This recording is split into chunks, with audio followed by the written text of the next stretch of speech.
Ang mga bansang China, Russia at Iran pala ay tinulungan ng Pilipinas sa kasaysayan. Kailan at paano? Ang pagkakaroon ng positibong pananaw, mapagkalinga, matulungin at higit sa lahat, hospitable o mapagpatuloy sa bisita ay ilan sa mga pagpapahalaga o values na tila natural ng taglay sa dugo ng mga Pilipino.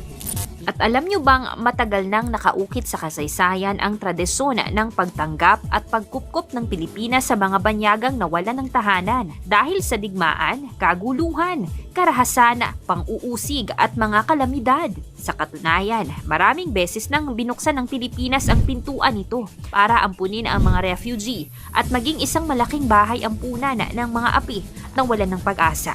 Kaya naman sa videong ito ay aalamin natin ang 8 na mga bansa na tinulungan ng Pilipinas sa panahon ng krisis at digmaan.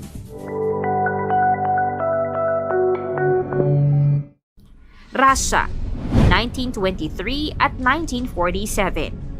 Sa panahon ng ikalawang digmaang pandaigdig, 800 White Russian ang dumating sa Pilipinas upang takasan ang pang-uusig o persecution mula sa mga Red Russians o tagapagsuporta ng Socialist Revolution noong 1917. Mula sa isa sa mga huling military stronghold ng White Russians, ang Vladivostok City, bumiyahe ang 800 Russians na ito na bahagi ng 8,000 refugee mula sa lungsod papunta sa mga pantalan sa Asia. Pagkatapos silang tanggihan ng Korea na dating pinamumunuan ng Japan, naghiwalay ang 23 barko patungo sa 2 ligtas na pantalan, Shanghai at Manila.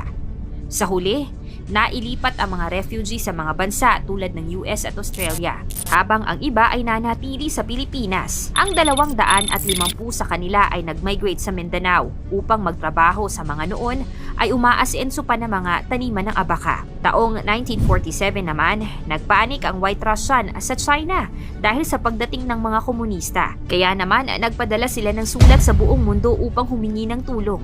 Tanging Pilipinas lamang ang nag-reply sa kanila at hinayaan silang magtungo sa Pilipinas upang doon ay kupkupin.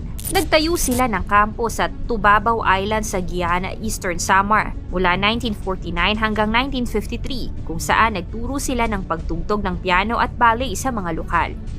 Spain, 1939.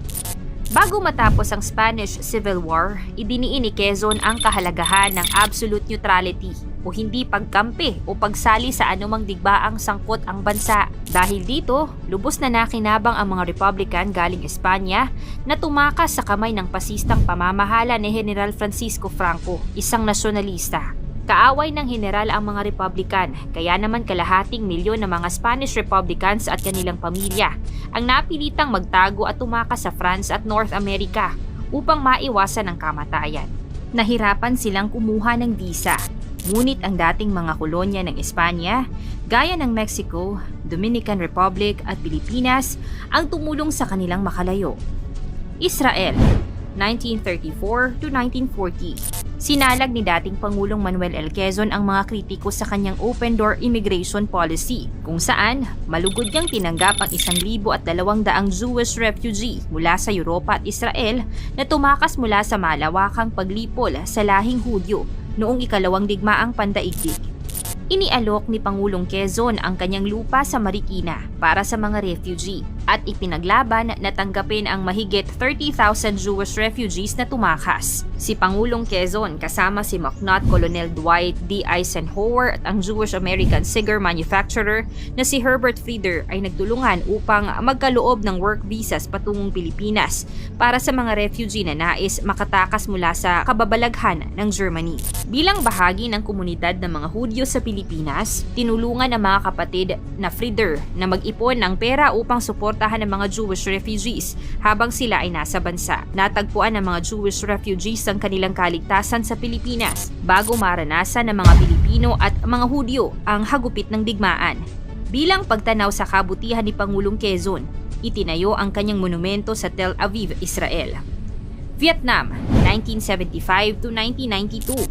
Tinawag ng mga taong bangka o boat people ang mga Vietnamese na naghanap ng masisilungan sa perlas ng silangan matapos ang gyera na nagdulot ng pag-iisa ng North at South Vietnam.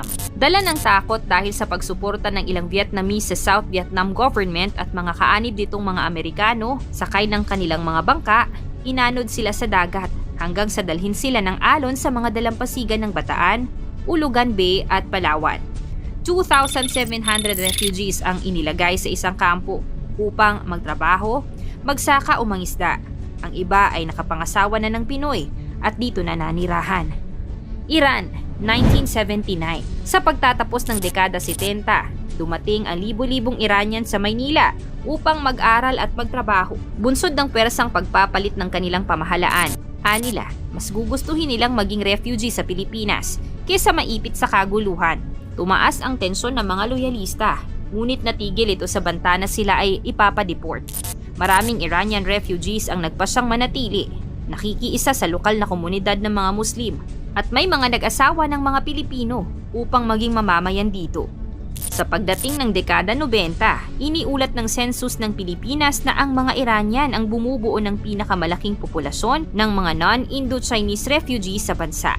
Laos, Cambodia, Indo-Chinese, 1980. Sa banta ng krisis sa kanilang mga bansa, 400,000 Indo-Chinese refugees mula Laos, Cambodia at Vietnam ang tumakas sakay ng bangka patungo sa Pilipinas mula 1980 hanggang 1994 at nanirahan sa Philippine Refugee Processing Center sa Morong, Bataan kasama ng UNHCR. Nagtrabaho ang pamahalaan upang maprotektahan, turuan at ihanda ang mga refugee para sa kanilang bagong buhay. Hinihimok ang mga refugee na dumalo sa mga klase upang matuto ng Ingles, pati na rin sa iba pang mga programa sa edukasyon. East Timor, 2000.